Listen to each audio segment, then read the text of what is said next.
ሰላም ጤና ይስጥልኝ አድማጭ ተመልካቾቻችን የጽናት ሚዲያ ቤተሰብ እንደምን ቆያችሁ እንደምን አረፈዳችሁ።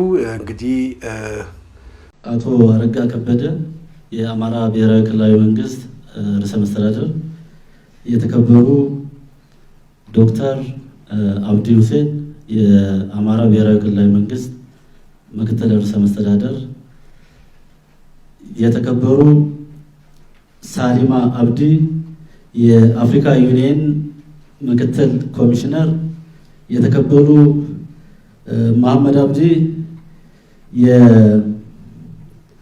የኢጋድ ምክትል ኮሚሽነር። ብዙም እንኳን አስገራሚ ነው ብዬ ባላስብም ግን ተጠባቂ የሆነ ዜናዎች ናቸው የወጡት።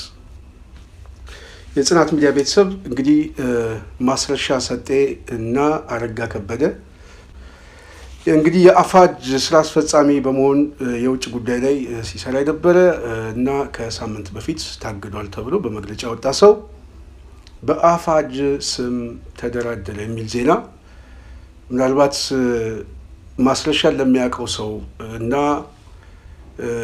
በተለይ በዚህ ትግል ውስጥ መስዋዕትነት የከፈሉ ጓዶች እንደዚህ አይነት ዜና ሲሰሙ በጣም እንደሚያሳዝን አውቃለሁ።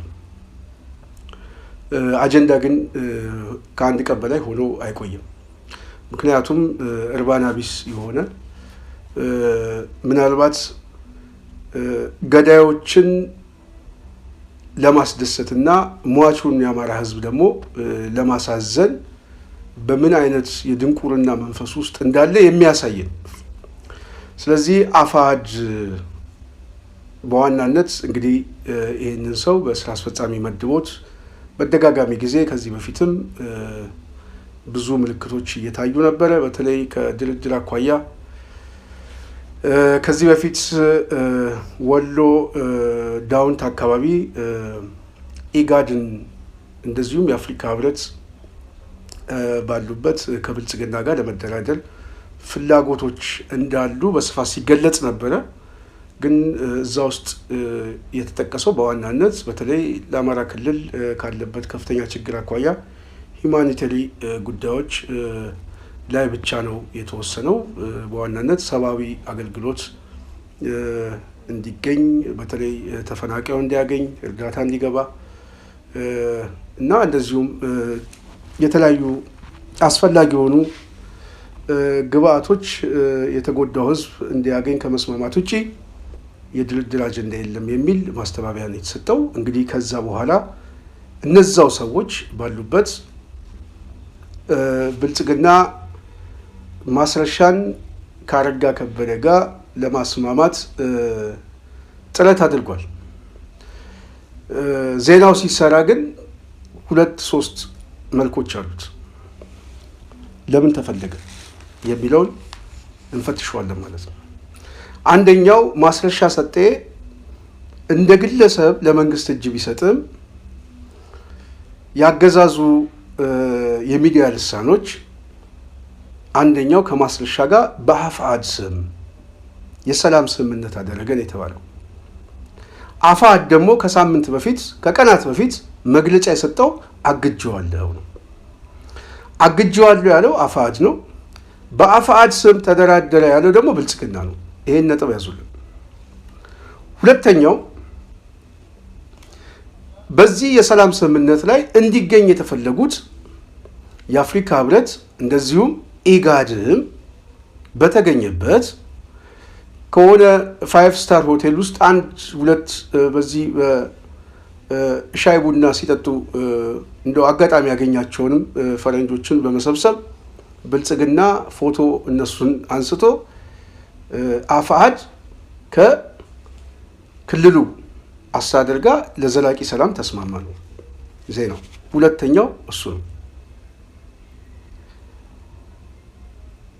የአፍሪካ ህብረት ኢጋድ በዚህ ሁኔታ ውስጥ ስማቸው እንዲጠቀስ እንዲገኙ የተፈለገበት እንድምታው ምንድን ነው?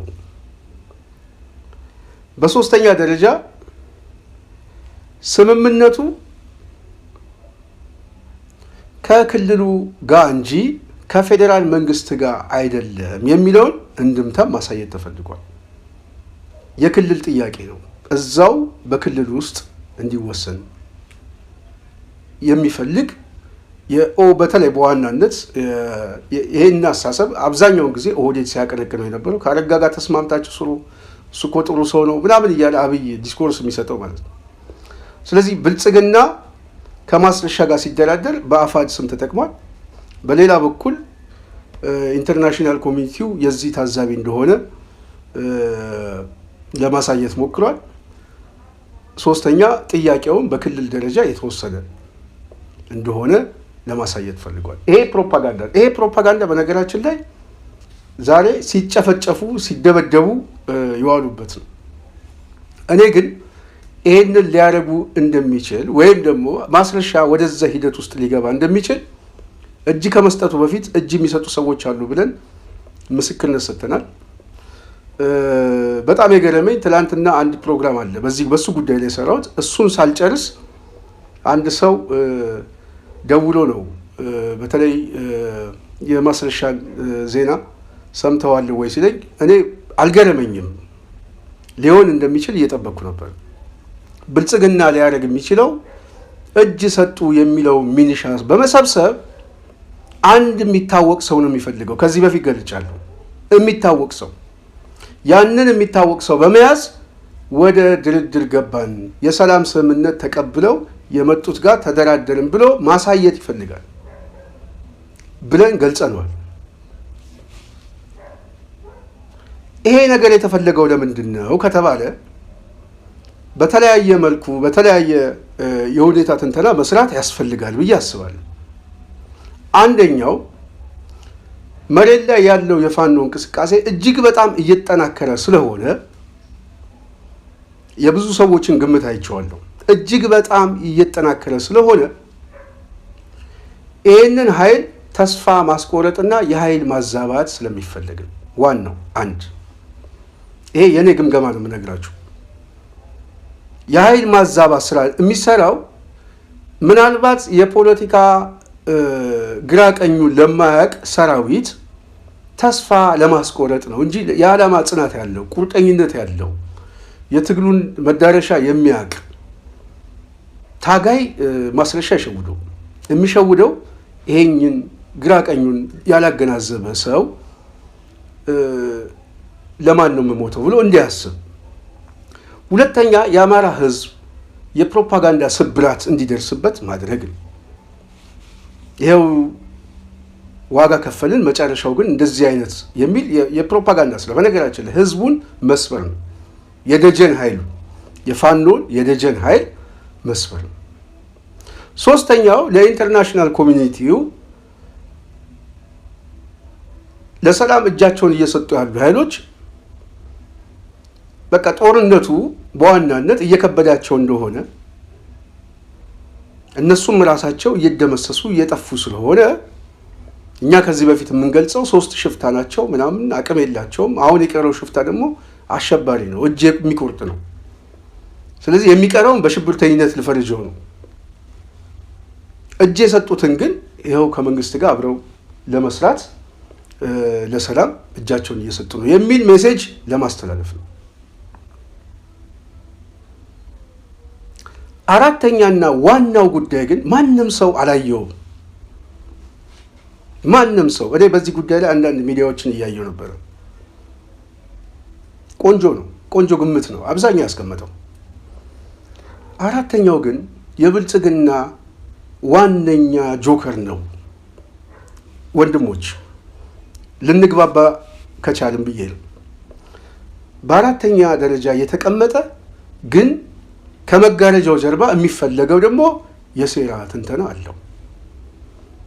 ከዚህ በፊት የአማራ ትግል በጣም አስቸጋሪ የሆነው አንዳንዱ ውጭም ነው ያለው፣ አንዳንዱ ደግሞ አገር ቤት ውስጥም ነው ያለው። ግን መጓተቱን ሊያሰፋው የሚችል ሊቃል አያለው። እንደው ትንሽ እንደው አንብበዋል የምላቸው ሰዎች ሁሉ እከሌና እኔ እንተናን አላምነውም እከሌ ምናምን የሚባል ነገር አለ በስፋት። ይሄ ሰው ለማመን አንተ ትታመናለህ ወይ? መጀመሪያ መስፈርት የምናወጣው በተግባር ነው። ማስረሻ በተግባር የታየ የተነካካ ሰው ነው። እሱ ብቻ አይደለም። እዛ አፋድ ውስጥ ለምሳሌ ከሱ ጋር ተቀነሰ የተባለው ሰው የድርድር ጥያቄ፣ የመስማማት ጥያቄ በስልክ ሲነጋገር የስልክ ቅጂ ወጥቷል። እንደነዚህ አይነት ሰዎች በተግባር ማስረጃ ሲኖር ከድርጅት እየተቆረጠ ይመጣል። ይሄንን ውሳኔ አለመወሰን የሚያስጠይቅ ነው። አመራሩ ይጠይቃል።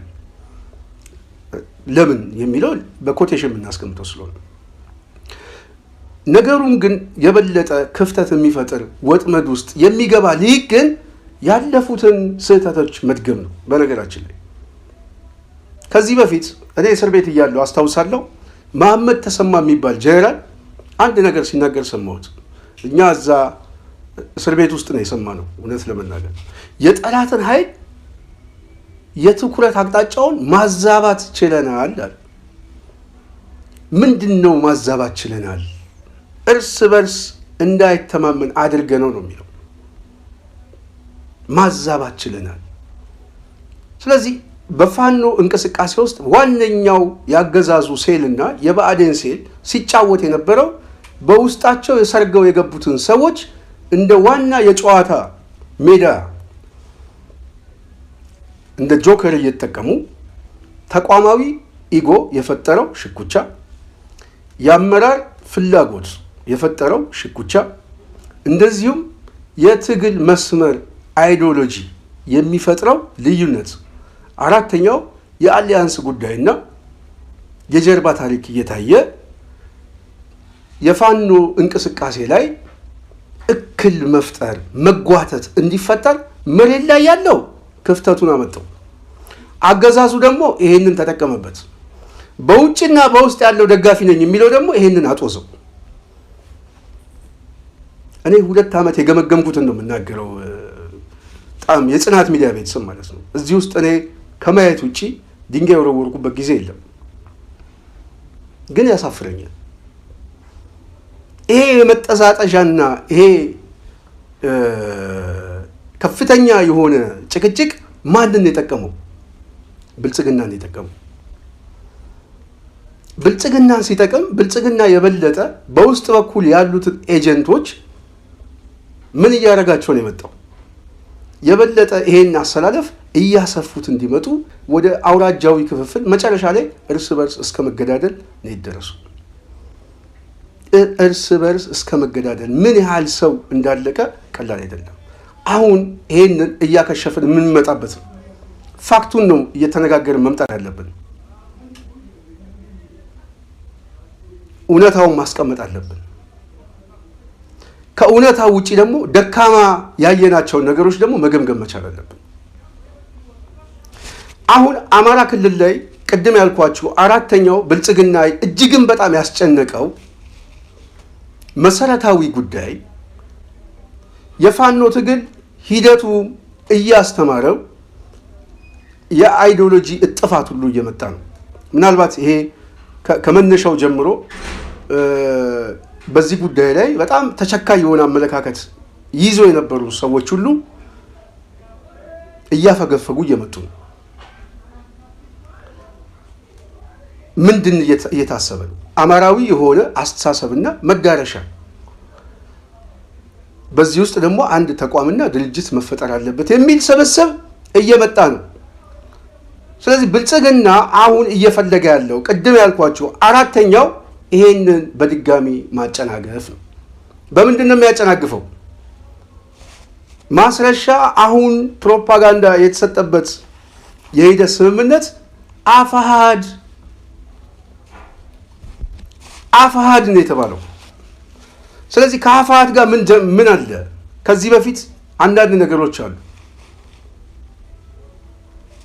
የተነጋገሩበት ጉዳይ አለ። እንደ ድርጅት አቋም ያዙበት ጉዳይ አለ። በዚህ ጉዳይ ትክክል አይደለም በሚል ከፍተኛ ውግዘት የደረሰበት። ይሄ ማለት ግን አፋሃድ ውስጥ ብልጽግናን የሚታገሉ ኃይሎች የሉም ማለት አይደለም። አሉ። የብልጽግና ኤጀንቶችም ነበሩ። በተግባር እነ ማስረሻ ተገልጠው መጥተዋል። አሁን እየተፈለገ ያለው አዲስ ምዕራፍ አፋሃድ ከአፋብኃ ጋር አሊያንስ መፍጠር ሳይሆን ውህድ ሆኖ ለመምጣትም የሚያስማማ እንደ ቅድመ ሁኔታ ብዙ ስራዎች እንዳሉ እየተሰማ ነው። ድርጅት መሰየም አለበት።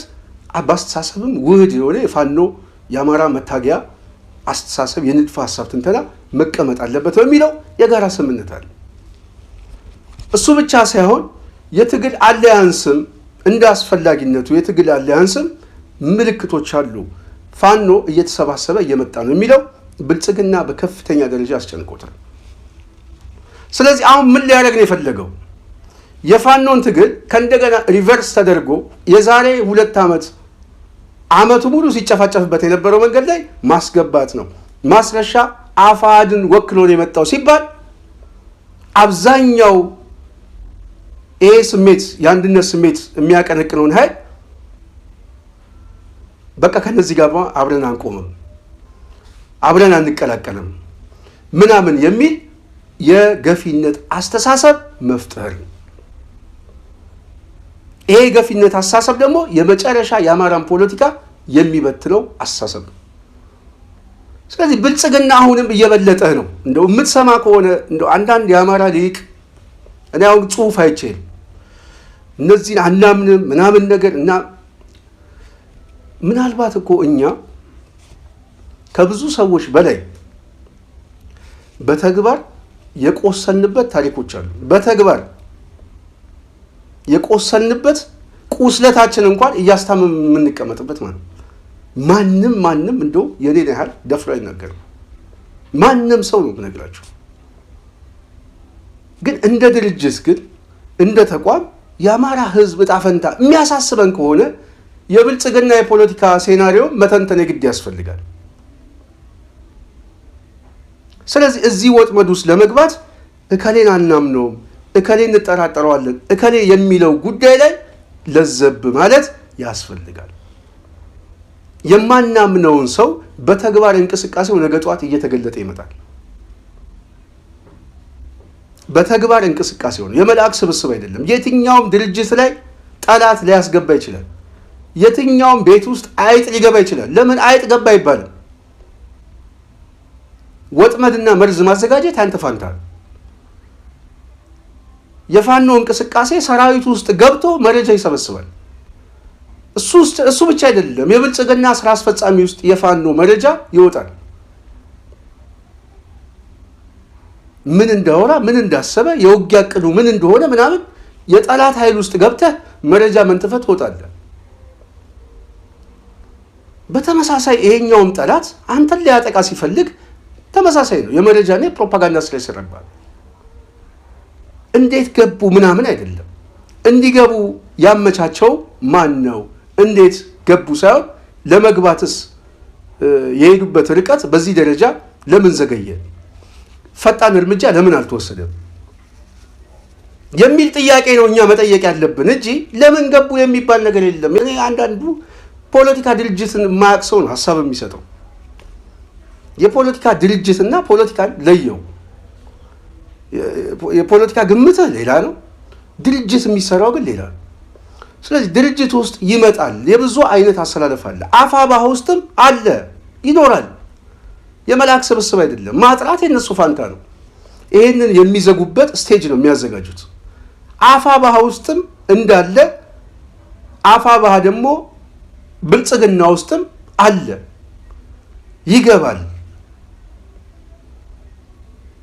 ዋናው ጉዳይ ያገባቡ አድማስ ነው እና አቅሙ ነው። ስለዚህ በዚህ ደረጃ የምናስብ ከሆነ አፋሕድ አሁን አንድ ነገር ተናግሯል። በሰብሳቢው በኩል ይሄ ሰው ከሳምንት በፊት የታገደ ሰው ነው። በዚህ ጉዳይ ላይ እኛ አይመለከተንም። በአቋም ደረጃ እኛ አንደራደርም። በየትኛውም ጊዜ ላይ ከመንግስት ጋር ተደራድረን አንመጣም የሚል አቅጣጫ ተቀምጧል። መግለጫ ተሰጥቷል። ጤና ይስጥልኝ። በአማራ ክልል መንግስትና በአማራ ፋኖ ህዝባዊ ድርጅት መካከል የዘላቂ ሰላም ስምምነት ተደረገ። በሁለቱ ወገኖች ስምምነት በአደራዳሪነት የአፍሪካ ህብረትና ኢጋድ ተሳትፈዋል ተብለው በሌሉበት የወጣው የአገዛዙ ዜና ፍጹም ውሸት መሆኑን ህዝብም የዓለም አቀፉ ማህበረሰብም እንዲያውቅልን እንወዳለን። በአፋሕድ በኩል በስነ ስርዓቱ ላይ ተገኝቶ ፈረመ የተባለው ማስረሻ ሰጤም ከድርጅት አመራርነት ብቻ ሳይሆን ከድርጅት አባልነትም በዚህ ሳምንት መታገዱን የሚገልጽ መግለጫ ማውጣታችን ይታወሳል። ዞሮ ዞሮ አሁን በአገዛዙ የወጣው የተለመደው በሬ ወለድ ዜና መሆኑን ህዝባችን ግምት ውስጥ እንዲያስገባ ማሳሰብ እንፈልጋለን። ከዛ ባሻገር አሁንም ለህዝባችንም ለዓለም አቀፉ ማህበረሰብ ግልጽ እንዲሆን እንፈልገው አፋሕድ ከተመሰረተበት ጊዜ አንስቶ በየትኛውም ጊዜ በየትኛውም ቦታ በየትኛውም አጋጣሚ ለአንዲት ማይክሮ ሰከንድ ከአገዛዙ ጋር ተገናኝቶ ተደራድሮ አያውቅም። ይሄን እውነታ የሚቀይር ምንም ነገር ሊኖር አይችልም፣ እውነታው ስለሆነ ማለት ነው። ከዛ ውጭ የሚፈበረኩ ተረት ተረቶች መጨረሻው የተበረኩትን ከማዋረድና ከማቅለብ ባሻገር ምንም ያመጣው ፋይዳ የሌለ መሆኑን ለማሳሰብ እንወዳለን። በቀጣይ ቀናት ተጨማሪ ማብራሪያዎችን ዘርዘር ያሉ ማብራሪያዎችን ይዘን እንመጣለን። ለጊዜው ግን ይሄው ይበቃል። እስክንድር ነጋ ነኝ ከአፋሕድ አመሰግናለሁ። ማስረሻ ግን ብቻውን ሆኖ በአፋሕድ ስም የዚህ የድርድርነት ስምምነት ዋነኛ ምክንያት እንዲሆን የተፈለገው ቅድም በተቀመጠው ብልጽግና ከሚፈልጋቸው 3 ምክንያቶች ዋነኛው ለኔ ዋናው ነው የምላቸው አፋሕድን ከአፋብኃ የሚያደርገውን እንቅስቃሴ መነጠል መጓተት ውስጥ እንዲገባ ነው። አናምነውም ተብሎ ዳርና ዳር ሆኖ መጠሳጠስ ነው። ይሄ ከዚህ በኋላ የአማራን ትግል ያጨልመዋል። በእርግጠኝነት ነው የምናገረው፣ ያጨልመዋል። ስለዚህ ይሄንን በጥንቃቄ ማየት አለባችሁ። በተለይ መሬት ላይ ያላችሁ ሰዎች አንድነቱ በፍጥነት ማለቅና ድርጅቱ መሰየም እንዲችል የዚህ አይነት ሽኩቻ ውስጥ መቆም መቻል አለበት። ይሄንን የሴራ ትንተና በግልጽ ነው የምንነግርህ። የብልጽግና ወጥመድ ነው። በወጥመድ ውስጥ ገብተህ እንዳትዋኝ። ሁለተኛ አፋሕድ ውስጥም አሁንም ችግሮች አሉ። ገና ያልጠራ ጉዳይ አለ። ማጥራት የድርጅቱ ፋንታ ነው። ከነዚህ ኃይሎች ጋር በዋናነት ሲሰለፉ የነበሩ ኃይሎች አሉ። እነ ማስረሻን እኮ ሲያጀግኑ የነበሩ ሰዎች አሉ። ኩዴታ ለማድረግ እኮ ሲንቀሳቀሱ የነበሩ ሰዎች አሉ። እነማን ናቸው? ይታወቃል እኮ። ከዚህ በፊትም አንዳንድ ሰዎችን እጅ ስጡ ምናምን እያሉ የሚያባብሉ የነበሩ ሰዎች አሉ። የተለያየ አመለካከት ያላቸው ሰዎች። ስለዚህ ይሄ ድርጅቱ እንደ ድርጅት ራሱን ማጥራት የሚፈልግ ከሆነ እያጠራ መምጣት ነው። በሶስተኛ ደረጃ እንደ ተቋም ተጠያቂነት የሚባል ነገር አለ። የአመራር ክሽፈት የሚመጣው ከዚህ ነው።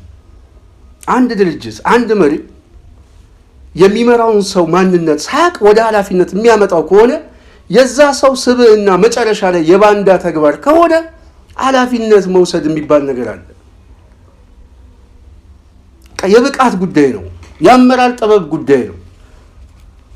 እኔ አንዳንድ ጊዜ በጣም እማዝ ነው ፖለቲከኛነትና የፖለቲካን ተቋምን ድርጅትን መምራት በጣም የሚለያይ ነገር ነው። የድርጅት ቅርጽ ማስቀመጥና ለዛ የሚመጡት ሰዎች ማስቀመጥ በጣም ብዙ ግምገማ የሚጠይቅ ነው። ያውም ደግሞ የጠመንጃ ትግል ደግሞ ሲሆን ደግሞ ብዙ መስፈርቶች አሉ።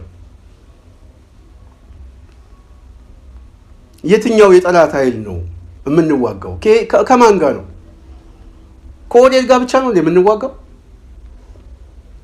አንዳንድ ጊዜ እኮ አማራ የፋኖ እንቅስቃሴ ይሄ ውጊያ 2 ዓመት ነው ምናምን ሲባል እሰማለሁ። እኔ አላምንበትም። 2 ዓመት ነው የሚባለው።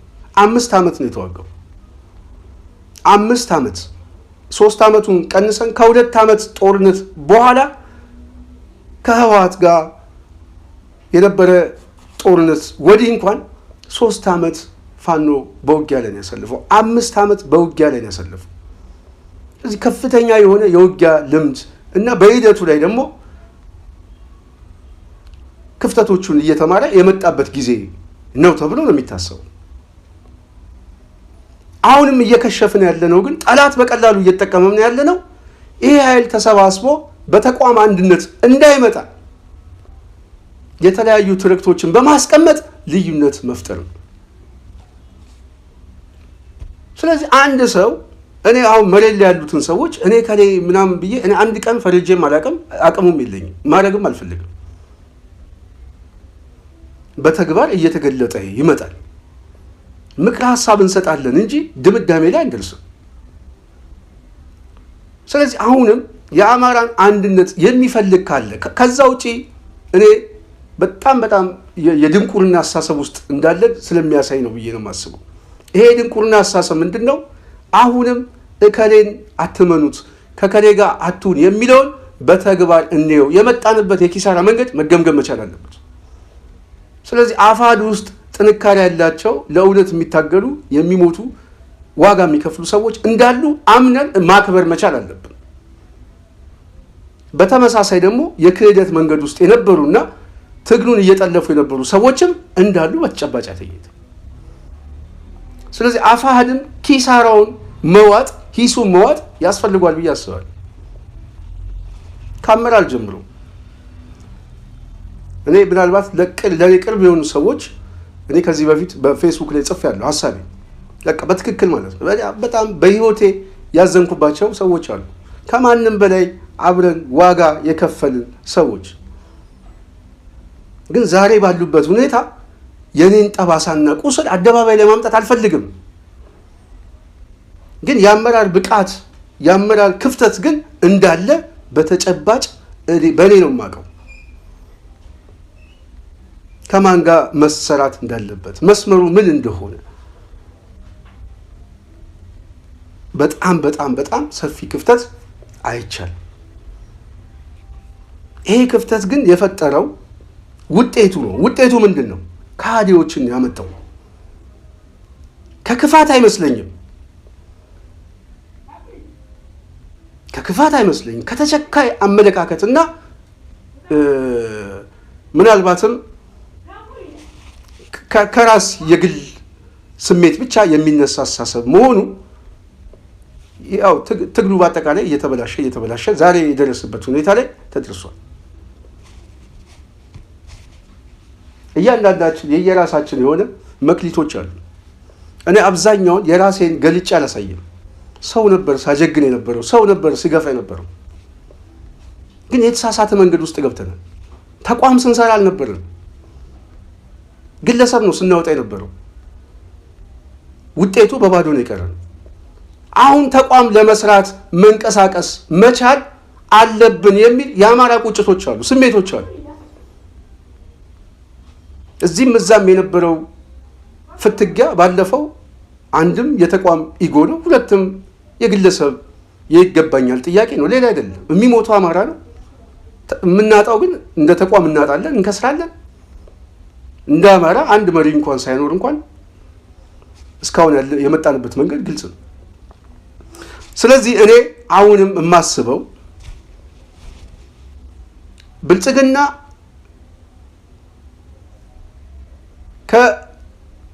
ከማስረሻ ጋር የሚደራደርበት ዋነኛው ምክንያት ለውጥ ያመጣልኛል፣ የአማራ ክልልን ቀውስ ያስቆማለሁ ብሎ አይደለም። ግልጽ ነው። ከነገ ጀምሮ ምናልባት በተከታታይ ትላልቅ ኦፕሬሽን፣ ትላልቅ የግንባር ወሬዎች ልንሰማ እንችላለን። ትላልቅ ምናልባትም አማራ ክልል ላይ ከባድ ውጊያዎች ማስረሻ ያስቆመው፣ ወደ አዲስ አበባ የሚመጣውን እንቅስቃሴ ማስረሻ ያስቆመው፣ የብልጽግናን ውድቀት ማስረሻ አያስቆመው። ብልጽግና ይህን ያውቃል። የሚፈልገው ግን ከመውደቁ በፊት ይህንን ስብራት ለህዝቡ ማሸከም ነው። ስለዚህ ህዝባችን አንደኛ መሰበር የለብህም፣ እያሸነፍክ እንጂ እየሸነፍክ አይደለም። አንድ ሁለተኛ ዓለም አቀፉ ማህበረሰብ ተጋልጠዋል። በተለይ ኢጋድ ማን ነው የሚለው ወርቅነህ ገበየሁ የሚታወቅ ነው። ደንበኛ ኦህዴድ ኦሮሞማ ብቻ ሳይሆን ይሄ ሰውዬ 97 ላይ ያን ሁሉ ህዝብ ጨርሶ ምን እንዳለ ስም እንደሰጣቸው የምናውቅ ሰው ነው። ባንክ ዘራፊዎች ያለ ሰው ነው። ዛሬ ደግሞ ተገልብጦ ደግሞ ሀገር ለማፍረስ ከሚንቀሳቀስ ኃይል ጋር ተሰልፎ ያንን ሚናውን እየተወጣ ነው። ስለዚህ ይሄ ሰው በአመለካከት ምን እንደሆነ ግልጽ ነው። ግን እነዚህ ኃይሎች እንኳን ዘላቂ ሰላም እንኳን እንዲመጣ የማይፈልግ ስብስብ እንደሆነ ራሱን ያጋለጠው። ዓለም አቀፉ ማህበረሰብም የፋኖን እንቅስቃሴ ዛሬ ከግምገማ በላይ ስሙን እየጠራ መግለጫ እየሰጠ ነው። ስለዚህ የት እንዳለ የፋኖ እንቅስቃሴ በአደባባይ የሚታወቅ ነው። ማንንም ማታለል አይችልም። ተገማች ግን ሆኗል። ተገማች ሆኖ ማስረሻ ሰጠ እጅ ሰጠ ተብሎ ዜና ቢሰሩ ይሻላቸው ነበር። ተሸወደ ግን ብልጽግና ተሸውዶ ከአፋድ ጋር ማለቱ የበለጠ ራሱን ተገማች አደረገ። የበለጠ የውሸት ፕሮፓጋንዳው አደባባይ ላይ ወጣ። ስለዚህ የአፋድ እንቅስቃሴ በማስረሻ ሊወከል አይችልም። የአፋድ አመራር የነበረ ሰው እጁን ሰጠ ብሎ ዜና ቢሰራ አንድ ጉዳይ ነው። አፋድ ግን ማስረሻ አይደለም። አፋድን በማስረሻ አይወከልም። ይሄንን የድርጅት አሰራር ለሚያውቀው ግልጽ ነው። ሰብሳቢ አለው፣ ስራ አስፈጻሚ አለው፣ ምን አለው፣ የሚወስን ኃይል አለው። ስለዚህ አፋድ የሚባል ድርጅት ያለ መሪ ያለ ድርጅት ካለ ማስረሻ እዛ ውስጥ አንድ ሰው እንጂ ተቋም አይደለም። ስለዚህ አገዛዙ ሲታገል የነበረው ከአፋድ ማስረሻ ጋር አይደለም። አንደኛ ማስረሻ ተኩሶ አያውቅም። ከውሻዋ ጋር ማሲንቆ እየገዘገዘ ሲቀመጥ የነበረ ሰው ነው።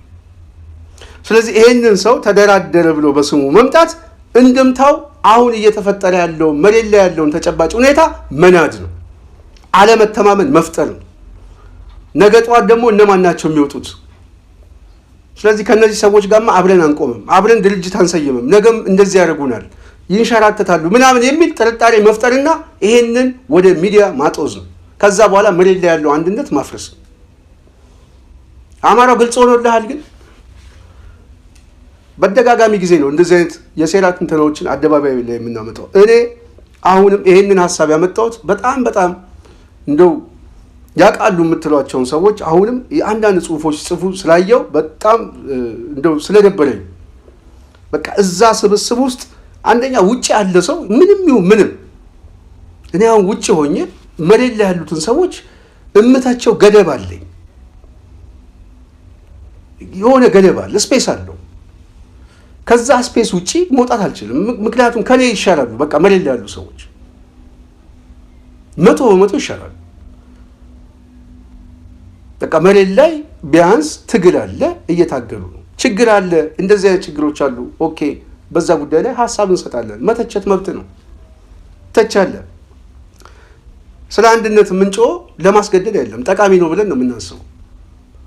ይሄንን ሀሳብ የምናገረው ጠቃሚ ብለን ነው የምናገረው። እከሌ የሚባል ሰው ግን እኔ እሱን አላምነውም፣ እሱን እጠረጥረዋለሁ ምናምን የሚል ግን ስንጥቃት የሚፈጥር ፕሮፓጋንዳ ነው። የሚጠቅመው በውጤት አማራን አይደለም፣ የሚጠቅመው የአማራን ትግል አይደለም፣ የሚጠቅመው የብልጽግና የፕሮፓጋንዳ ግብዓት ነው። ይሄ ደግሞ ካድሬውም የብልጽግና ካድሬም ተቀብሎ ያራግበዋል፣ ስም እየቀየረ እንደዚህ አይነት መሰነጣጠቅ እንዲፈጠር ነው ሲጫወትበት የነበረው ብልጽግና። እነ መሐመድ ተሰማ የኃይል አስተላለፉን አዛብተዋል ያለው ለዚህ ነው። አሁን ከዛ መማር አለብን ብዬ አስባለሁ። ስለዚህ እነ አረጋ ከበደ የፈለገው ዋነኛው ጉዳይ ይሄንን አንድነት መበተን ነው።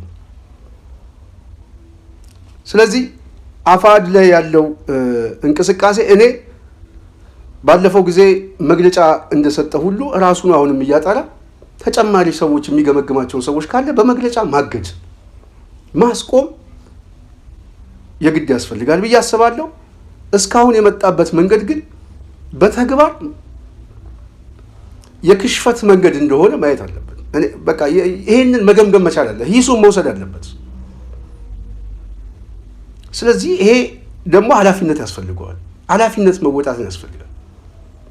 ኃላፊነትን ለመወጣት ደግሞ የመጀመሪያው ሚኒመም የምለው እኔ ቢያንስ ተጠያቂነት የሚመጣው እስካሁን በመጣንበት መንገድ ውጤቱንም ያገኘነውን ውጤት ባንዳና ከሃዲ ሶላቶ ሰብስበን መጨረሻ ላይ የአማራን ሕዝብ ትግል ላይ መስዋዕትነት የሚከፍሉት ሰው ደማቸው እየፈሰሰ የህይወት መስዋዕትነት በሚከፍሉት ሰዎች ላይ የሚሳለቁ ሰዎችን አዋልዷል። ስለዚህ አመራሩ ኃላፊነት መውሰድ የግድ ያስፈልጋል። ምንድነው የመጀመሪያው ኃላፊነት? እስካሁን ለጠፋው ጥፋት ቢያንስ ድርጅት እንዳይፈጠር መጓተት ውስጥ ከመግባት በላይ በስብስቡ ውስጥም የነበሩ ሰዎች ያስከፈሉን ዋጋ አለ ብሎ ካመነ እነሱም በመግለጫ እንዳሰናበተ ሁሉ ራሱንም በመግለጫ ትግሉን ለአማራ ህዝብ መስጠት የግድ ያስፈልጋል። በቃ ለአማራ ህዝብ የአማራን መስመርን በመግለጫ ተቀብሎ በዛ ትግል ውስጥ መሄድ የግድ ያስፈልጋል። ይሄ ቅርብ ጊዜ የሚሰማ ነገር ነው ብዬ አስባለሁ። ሁለተኛ ኃላፊነት እስካሁን ይዟቸው ከመጡት ሰዎች ውስጥ ችግር አለበት ብሎ የሚገመግመው በሚቀጥለውም ድርጅት ላይ የራሱን ሚና መጫወት አለበት። እነዚህን ሰዎች ወደ ኃላፊነት እንዳይመጡ ገምግሞ በውጤት ደረጃ ራሱን ማጥራት መቻል አለበት ብዬ አስባለሁ። እንግዲህ ውስጥ ላይ ያሉትን ታጋዮች የሚያውቀው ድርጅቱ ነው። ስለዚህ በአፈጻጸም የሚገመግማቸውን ሰዎች ችግር አለባቸው የሚሉትን ሰዎች የማጥራት ስራ ለሚቀጥለው ሂደት ራሱን አጥርቶ መምጣት የግድ ያስፈልጋል። ሂስም ማወጥ ያስፈልጋል ብዬ አስባለሁ። ስለዚህ ይህንን ማድረግ ያስፈልጋል። ከዛ ውጭ ግን ለአማራ ህዝብ ትግል ከፍተኛ እንቅፋት የነበሩ ሰዎች ቀድመው እርምጃ ሊወሰድ ቀድመው ሊመረመሩና ሊጠየቁ የነበሩ ሰዎች ምልክቱ እየታየ ከነ ችግራቸው ዛሬ የደረሱበት ችግር የድርጅት የአመራር ድክመት እንደሆነ መቀበል ያስፈልጋል። አዲስ ምዕራፍ ደግሞ ለመክፈት መዘጋጀት ያስፈልጋል ብዬ አስባለሁ። መጓተቱም ጠቃሚ እንዳልሆነ ሁሉ ራስን ማጥራት የትግል አንድ መሳሪያ ነው። ይሄን ለማለት ነው። ከዚህ ውጪ ማስረሻ እጁን ላገዛዙ ሰጠ ማለት ያውም ከአማራ ክልል ጋር የአማራን ህዝብ ጥያቄ በክልል ደረጃ አውርደውት ኦህዴድ ካረጋ ከበደ ጋር አረጋ እኮ ቢያንስ የ15 ቀን ዕድሜ ይቀር ቤት በኩል ነው ጥይቱ የሚገባው ቤት በኩል ነው በጭንቅላቱ ነው በደረቱ ነው የሚለው ጉዳይ ነው እንጂ ኦልሞስት የቀናት ጉዳይ ነው። ስለዚህ አረጋ ከበደ የሚባል ከማስረሻ ሰጤ ጋር ተገናኘ ማለት ምናልባት አሟሟታቸውም እንደዛው ተመሳሳይ ሊሆን ይችላል። አብረው ሊገናኙ ይችላሉ። በህይወት የመቆየት ስልጣን ላይ የመቆየት እድሜያቸው ግን ውስን ነው። ይሄንን የምናረጋግጠው እኛ አይደለንም።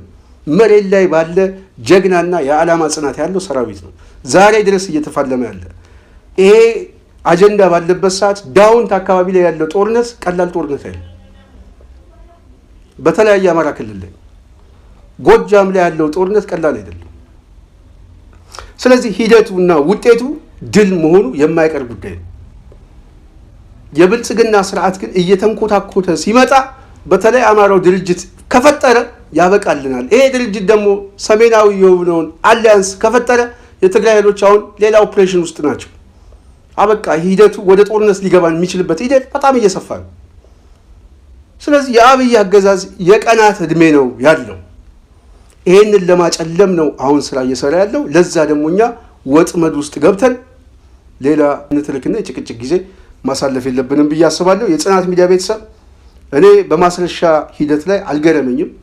የገረመኝ እንደ ድርጅት እስካሁን ይሄን ሰው ማቆየታቸው ላይ ብቻ ነው። እዛ ላይ ራሱን እንግዲህ እያጠራ በሚቀጥለው ለአማራ ህዝብ ትግል እንግዲህ ከኃላፊነት የሚጀምረው ራስን ከመሰዋት የድርጅት ጥቅምና የግል ጥቅምን ከመሰዋት ጀምሮ ለህዝቡ ትግል ሲባል ትላልቅ ውጤቶችን ማስመዝገብና አንድነቱን ማፍጠን ያስፈልጋል ብዬ አስባለሁ። ይህን ተመሳሳይ ምክር ሀሳቦችን ወደ እናንተ እናመጣለን። ዛሬ በዋናነት ትንሽ ላነሳ ያሰብኩት ከዚህ ከማስረሻ ጋር በተያያዘ ነው። የጽናት ሚዲያ ቤተሰብ በሚቀጥለው ሌላ ሀሳብ እንገናኛለን። የዛሬን በዚህ ያበቃለሁ። ሰላም።